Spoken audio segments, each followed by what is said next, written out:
Hello again, everybody, it's me, that guy who tells you the release dates for upcoming games as well as a bunch of bad jokes, esoteric trivia, and random asides that nobody actually asked for. The year is 3/4 finished, but video game release season is only getting started, so here are 2025's biggest game releases still to come.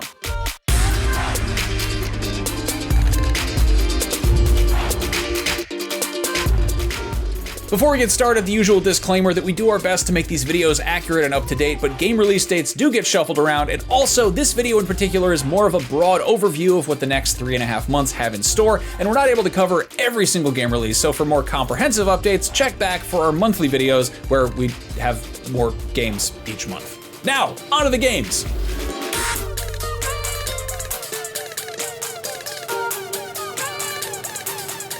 On September 16th, Skate hits early access, and in case you haven't been keeping track, this is the long-awaited new installment in EA's beloved open-world skateboarding series, which is now live service and free-to-play, and as icky as that sounds, everything else I've heard about this game is kinda great. I'm told it plays like a cross between Spider-Man and Forza Horizon, except with skateboards. Also, it takes place in a fictional city called San Vansterdam that I'm guessing is a cross between San Francisco, Vancouver, and Amsterdam, which I'm guessing is 720 and 420 friendly. Sounds lit, fellow kids. You can blaze some pop shove-its and dank fakies on PC, all the PlayStations, and all the Xboxes currently on the market. If you'd prefer an open world game with lots of acrobatics where everyone is considerably less chill and probably trying to eat your face, Dying Light the Beast hits PC, PS5, and Xbox Series on the 19th, which turns you loose in a zombie apocalypse that you can traverse with the series' trademark freestyle walking, or as the French like to call it, le parkour.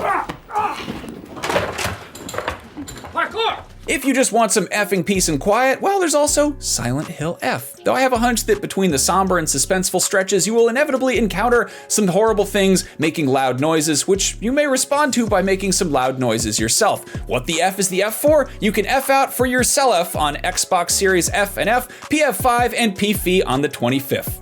That very same day, we're finally getting Hades 2 version 1.0. This has been in early access on Steam for a while now, but now it is the real deal, and even better, it's coming to consoles, launching as a timed exclusive on Nintendo Switch 1 and 2, with Xbox and PlayStation versions coming at a later, undisclosed date. Also on the 25th is a mascot racer that may very well give Mario Kart a run for its money. Sonic Racing Cross Worlds is coming to Nintendo Switch 2, as well as everything else, and in addition to Cross Worlds, it also supports cross-play and cross-saves, and no shortage of crossovers. The usual Sonic roster is getting a slew of DLC guest characters from other properties like Persona, Minecraft, Like a Dragon, SpongeBob, and Pac-Man, just to name a few.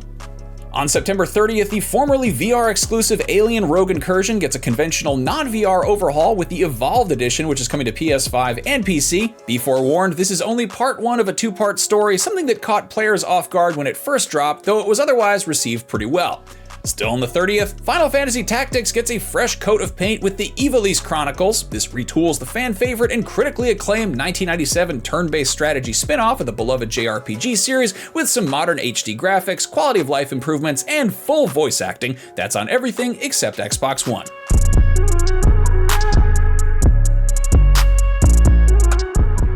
October kicks off properly with Ghosts and Monsters Abound, though maybe not quite the spooky variety you would expect. On the second, Ghost of Yotei hits PS5, offering more cute animals, scenic vistas, and gruesome vengeance in a feudal Japanese open world courtesy of Sucker Punch Studios. This will undoubtedly have some mechanical similarities to Ghost of Tsushima, but if you slept on that one, don't sweat it because Yotei takes place roughly 400 years after and 1,000 miles away from its predecessor, so you can jump in here and you'll be fine.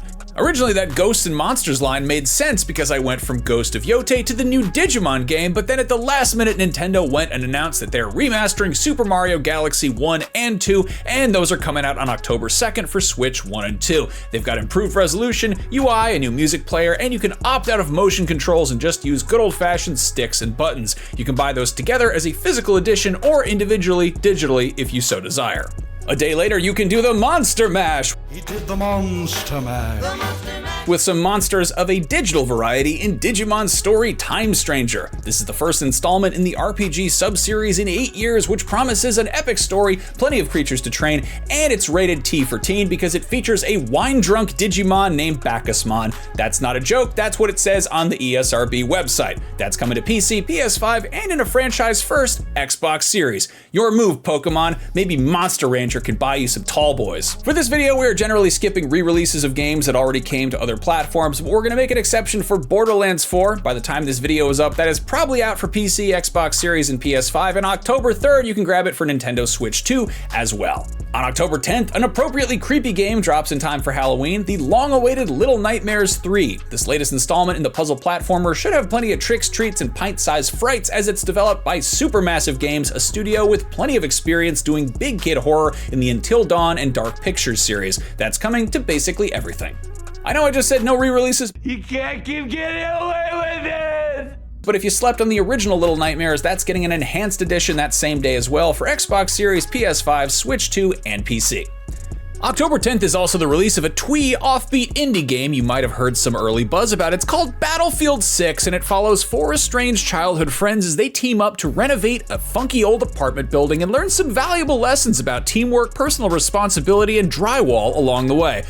Okay, so I'm half kidding, but you can get the squad back together and do your share of environmental demolition in EA and DICE's latest entry in the long-running shooter series, which is shaping up to be less of a fixer-upper than the last few installments have been. Fingers crossed, that's coming to Xbox Series, PS5, and PC. On October 16th, Xbox dips its big toe into the handheld gaming space with the release of the Asus ROG Xbox Ally and Xbox Ally X, an Xbox-branded answer to the Steam Deck or Lenovo Legion. I say Xbox is dipping a toe in there because, as you probably guessed, this is as much an Asus ROG device as it is an Xbox handheld. I'm curious if we're ever going to see a fully Microsoft-manufactured version of this thing, but at the very least, it sounds like Microsoft is focusing on the software side of things and developing a tweaked version of Windows that is better streamlined for handheld gaming PCs. Hopefully that also benefits players using similar non-Xbox branded devices that use the same operating system, because I have a sneaking suspicion that most people aren't buying these devices to make use of Windows 11's productivity features. Calculator, get the f out of here. I want to play Baldur's Gate. Still on the 16th, Pokémon Legends ZA hits both the Switches and continues the open-world action RPG sub-series that began with 2022's Arceus. If you were rubbed the wrong way that Arceus was a period piece that had you using a paper Pokédex and magic fruit instead of Pokéballs, that sounds ludicrous, I don't know who thought that up. Rest assured, this takes place in the believable futuristic utopia of Lumio City.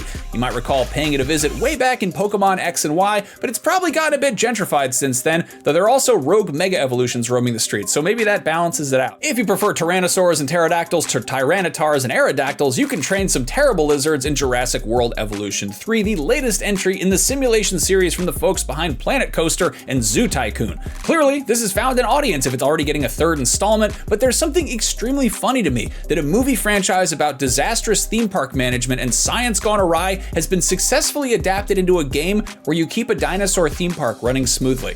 And like everything works out okay. That's like if you made a game based on the movie Speed, where you just drove a normal, non-explosive bus safely while observing traffic laws. Or a game based on Die Hard, where you attended your estranged wife's office Christmas party and reconciled your marital problems without throwing any East German terrorists out of a window. Anyway, Jurassic World Evolution finds a way. On Xbox Series, PS5, and PC, October 21st. There it is. If you wish I'd cut the crap and get through these game releases a little faster, well, you can cut through lots of crap extremely fast in Ninja Gaiden 4. Team Ninja and Platinum Games have gotten the gang back together for the first mainline installment in 13 years, which is shaping up to be true to form with lots of slicing, dicing, boss fights, blood splatter, and a dash of jiggle physics, which is bound to resonate with everyone's inner 12-year-old who wasn't even born when Ninja Gaiden 3 came out. That's on Xbox Series, PS5, and PC. If you've got a different kind of bloodlust, specifically a Vampire the Masquerade bloodlust, well, long-awaited follow-up to the PS2 era action RPG set in the World of Darkness is finally here, and man, I'm excited that it's finally coming out. Not so much because I'm a fan of the series, but because I'm a fan of not having to find new ways of talking about this game in these upcoming release videos, which I've had to do quite a few times in the last decade. This was originally slated for a March 2020 release before getting delayed to 2021, almost canceled, taken over by a new developer, given a new tentative release window, and then subsequently delayed several more times. Anyway, I hope it actually comes out this time, and I hope it's worth the wait for Vampire fans. That's on PS5, Xbox Series, and PC. On October 23rd, yet another beloved arcade classic gets a modern reinvention with Double Dragon Revive on both PlayStation's Xbox Series and PC. This brings together prolific old-school street-fighting men like Billy, Jimmy, Bimmy, Bobo, and maybe even Jeff, with some current-gen moves courtesy of Arc System Works, a studio that's got a black belt in brawling after making the Guilty Gear and BlazBlue games. On October 29th, you can indulge your inner space cadet in The Outer Worlds 2, which expands Obsidian's wacky sci-fi RPG universe and promises to give players even weirder outcomes for their worst decisions. For instance, if you make your character stare at the sun too much, you unlock a perk, sort of, that permanently distorts your vision in-game, but it will regenerate health while you're exposed to sunlight. Again, staring at the sun isn't a thing most people go out of their way to do in video games or otherwise, so I'm curious to see what other odd behavior this game rewards with quirky mechanics. That's on Xbox Series, PS5, and PC.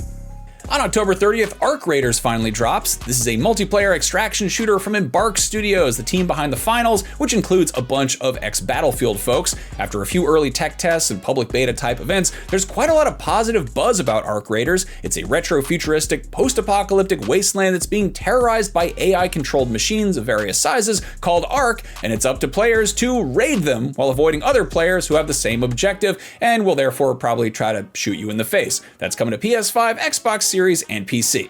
On October 30th, we got another kind of double dragon on our hands with Dragon Quest 1 and 2 HD 2D Remake, which is an incredibly clunky name for what's otherwise a very pretty makeover of a double feature of bona fide JRPG classics, which hopefully feel less clunky compared to their almost 40-year-old original versions. That's coming to PS5, Xbox Series, both the Switches, and PC.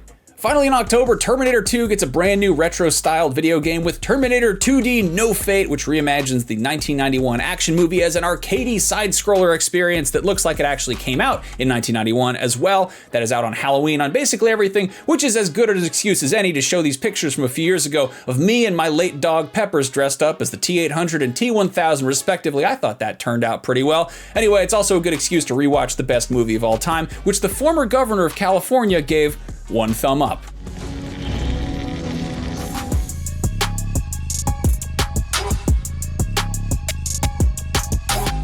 I know I said we were steering clear of ports and re-releases for this video, but I will make another exception for Satisfactory. This assembly line assembling sim has been a massive hit on Steam, and on November 4th it is coming to Xbox Series and PS5, and hopefully the console experience is equally satisfactory. I'm sorry, they can't all be winners.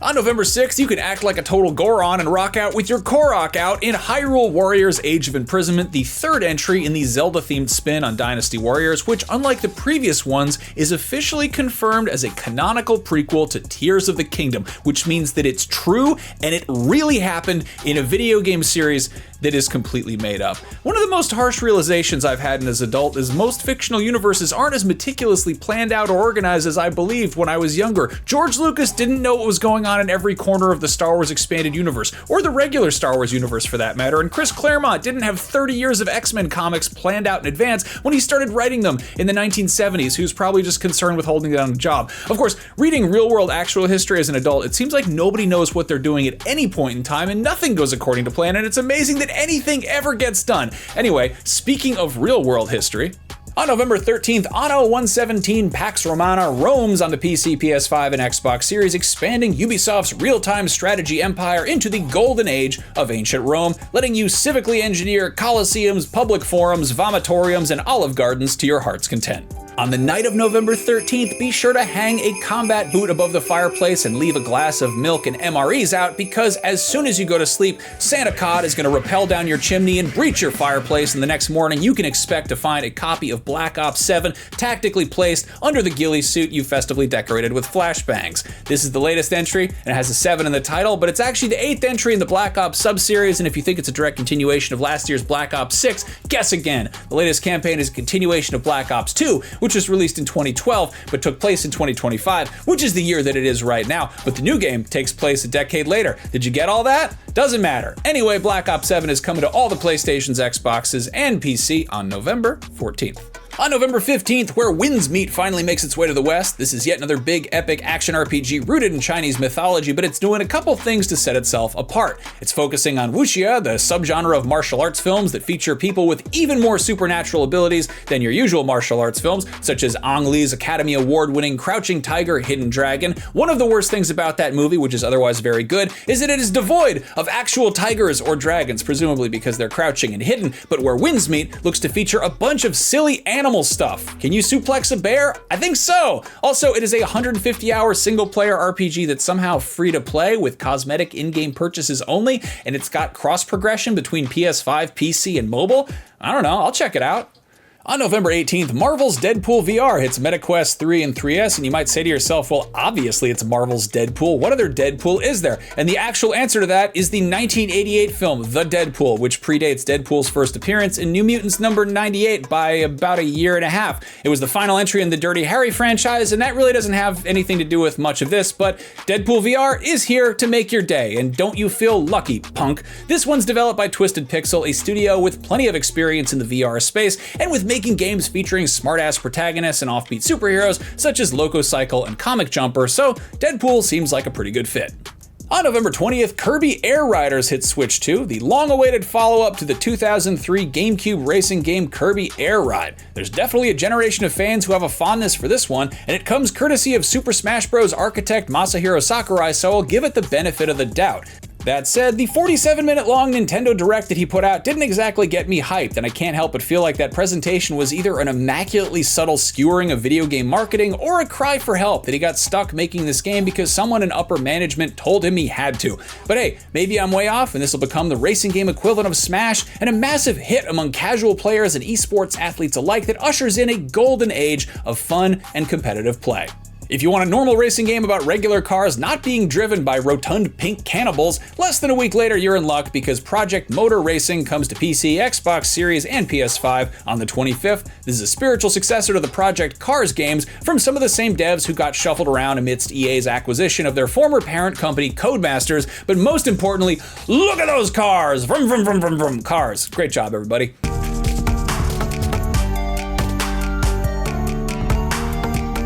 Destiny already has a lot of Star Wars DNA, but if you've ever thought it should have more Star Wars DNA that's officially licensed by Lucasfilm while still not being a full-fledged Star Wars game, that is some big fairy voodoo. I don't know where you got that from, but Bungie has decided to indulge your very specific desires. You are in my very soul. The Destiny 2 Renegades expansion drops December 2nd, and it'll have you squaring off against legally distinct evil empire of the non-galactic variety, some space wizards who aren't Sith Lords, and you're gonna be using a laser sword that's not quite a lightsaber on desert, swamp, and ice planets that aren't actually Tatooine, Dagobah, and Hoth, but also aren't trying that hard to not be those planets. Somehow, this weirds me out even more than putting Beavis and Butthead in Call of Duty, or the actually real Fortnite crossover with that new Paul Thomas Anderson movie, but if it makes you happy, I'm happy for you. The world is a horrible place. We just gotta find the joy in all the little corners you can get it. So they made Star Wars flavored Destiny. Whatever, go for it. Forever will it dominate your destiny. Consume you it will. On December 4th, Octopath Traveler follows in the footsteps of Dragon Quest with a threequel that's actually a prequel. Octopath Traveler 0 is a standalone entry that takes place before the first two games, and in addition to the usual JRPG stuff, it adds a bunch of city building mechanics that is on everything but Xbox One. And finally, also on December 4th, one of the most long-awaited and highly anticipated games of the year, which we weren't even sure was going to release this year because Nintendo held out so long with the release date, is Metroid Prime 4 Beyond, that is coming to Switch and Switch 2, and it does in fact feature a motorcycle, as multiple third graders whose uncles work at Nintendo previously claimed. We thought they made that up, but it turns out it's real.